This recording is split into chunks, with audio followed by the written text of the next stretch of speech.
Assalamualaikum warahmatullahi wabarakatuh. Halo semuanya, kami dari kelompok 1 Ilmu Hukum kelas A semester 1.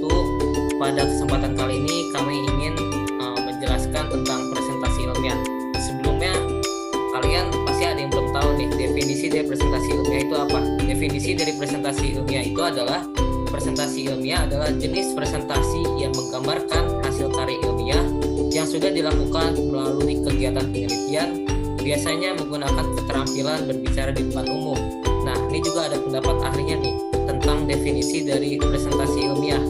Presentasi yakni sebuah kegiatan aktif yang mana di sini seorang pembicara akan menyampaikan serta mengkomunikasikan ide dan juga informasi kepada sekelompok audiens. Ini menurut Erwin Sutomo. Nah, biar makin jelas di sini ada ciri-ciri dari presentasi ilmiah. Yang pertama yaitu kecakapan menguasai audiens. Yang kedua, jangan berbicara dengan slide. Yang ketiga, kemampuan berbicara dan bahasa tubuh. Yang keempat, tunjukkan antusiasme. Yang kelima, jelaskan poin-poin yang penting yang ingin disampaikan.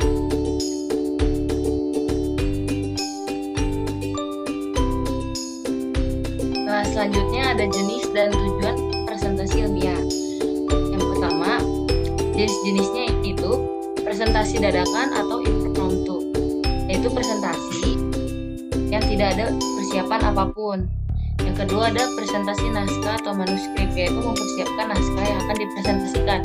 Yang ketiga ada presentasi hafalan memoriter, yaitu presentasi yang menghafal naskah sebelum dipresentasikan. Yang keempat ada presentasi extempore. Presentasi extempore itu hanya menyiapkan garis besarnya saja, sehingga saat dipresentasikan dijelaskan lebih detail.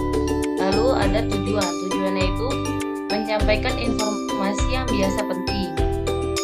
Yang kedua, memengaruhi audiens atau pendengar dengan suatu gagasan audiovisual.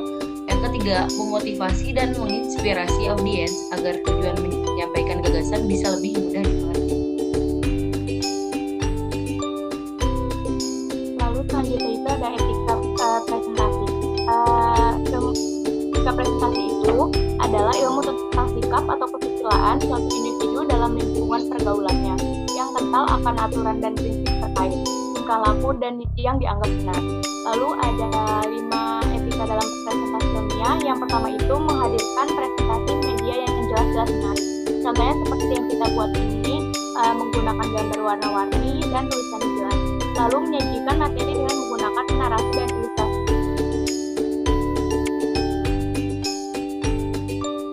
yang jelas, singkat, dan akurat. Jadi dalam presentasi ini kita tuh menyiapkan media yang ringkas dan dengan membaca teks lebih mudah bagi orang untuk memahami sesuatu secara visual. Jadi kita itu lebih banyak menjelaskan kepada audiens daripada audiens yang membaca teks tersebut. Lalu yang keempat itu perhatikan suara bicara dan cara berbicara dan berpenampilan menarik. Jadi menggunakan suara yang lantang dan keras, lalu menggunakan pakaian yang rapi. Lalu yang kelima itu diawali dengan keseruan dan kesan